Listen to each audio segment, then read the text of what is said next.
Well, a radical idealist uproots his family from Mexico after they suddenly find themselves on the run from the government. Oh, No big yeah. deal. That's the launching point for this hit Apple TV Plus series, The Mosquito Coast. It stars Melissa George. She joins us now with more. Hello, Melissa.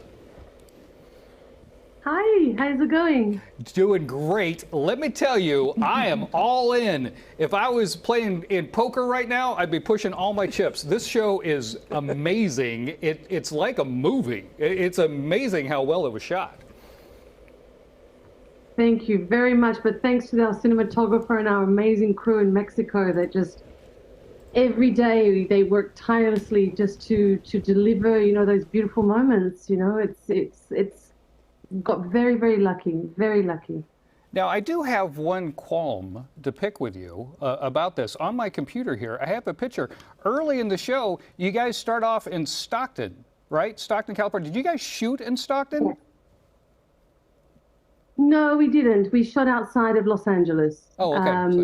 I don't know where I was shooting because I'm always like, what time is it? Where am I going? Which I pretty much did the whole first season. I didn't know where I was at all. I was like, okay, what city in Mexico is this? But yeah, we did not film in Stockton. Okay, then I take back my statement about that because I was going to be very upset if you and Justin were in the Stockton area and we didn't grab lunch or something like that. So they made it look like Stockton. We actually have libraries in Stockton. They could have filmed it. Because for sure I'm going to be back in Stockton, for sure. Let's talk a little bit about the locations because the way that's, the story, you go to these exotic kind of locations. But what was it like to shoot? Because you guys went and you were full in it, right? I mean, you guys weren't pretending like you were hot. You were actually hot, and you weren't pretending to be attacked by mosquitoes. Yeah, wherever Neil Cross wrote the script, we were there. We were in the desert. We were hot. We were dropped at 3:30 in the morning. Sun would rise at about 5. We had hair and makeup, which was nothing. We were just dirty. And then we would really walk and just keep walking and filming until 5 p.m. and then get home about, a good 2-hour drive back to where we were staying. And we did that for a full month for the third episode. And we were meant to be somewhere else, but our location turned green because there was a big rainfall. So production-wise, the show was immense. Honestly, it was such a big, big, big job. And then by the time we got to Mexico City, I couldn't believe it. Like, wow. And then we went to Puebla. We were in Guadalajara, we were in Punta Mita, Puerto Vallarta. We were all over Mexico. So I got a beautiful tour.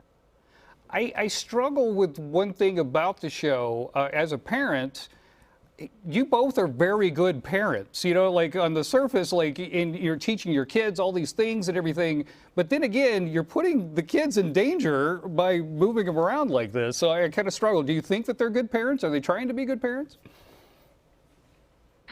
I think they didn't expect the journey to go the way it did.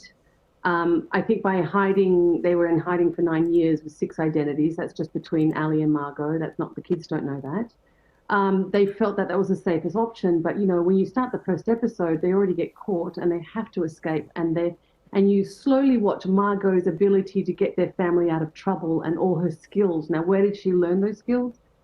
Who is this woman? Mm-hmm. Is she a great mother? I don't know. I think she's pretty great. There's some moments, what I love is when she asks her kids to pass the bag in the car, to go rob a bank.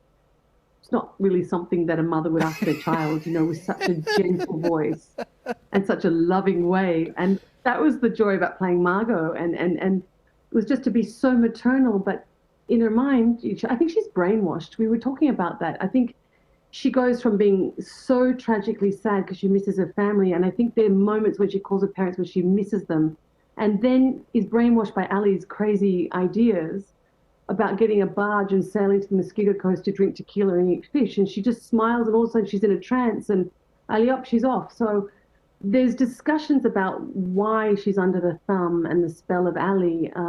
But getting back to your question about being a good parent, I think they just don't. I think she realizes by the end that the kids will be better off without them, yeah. Well, it turned out great. I'm telling you, it is so good and cinematic. It's just gorgeous, and you were fantastic, and the kids are amazing. And then, of course, Justin's throw. Yes. Did he eat a carb the whole time he was out there? The guy's in such great shape. Did you see him eat a carb?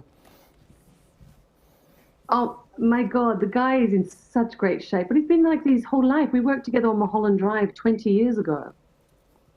20 years ago, Get him out. and I were in Mulholland Drive, and his body hasn't changed. So that's what we said when I finally became Margot. I turned up to the table read, and we just kept saying, "Oh, you look really good. Oh, you're looking great." Because it's been 2 decades that we haven't seen each other, and his body is just the same. No. Can you Thanks. imagine that? But yeah, he works out a lot. That's not natural. It's not natural. No, it's not natural. Thank you so much for joining us. And seriously, the show is amazing. All the episodes are up on Apple TV right now. I highly recommend it. Thank you for joining us. Appreciate it. Thank you. Come back this way. I'll buy you lunch. I was so excited because it said Stockton Library. I was like, did they You're like, shoot wait a that at the minute. library in Stockton?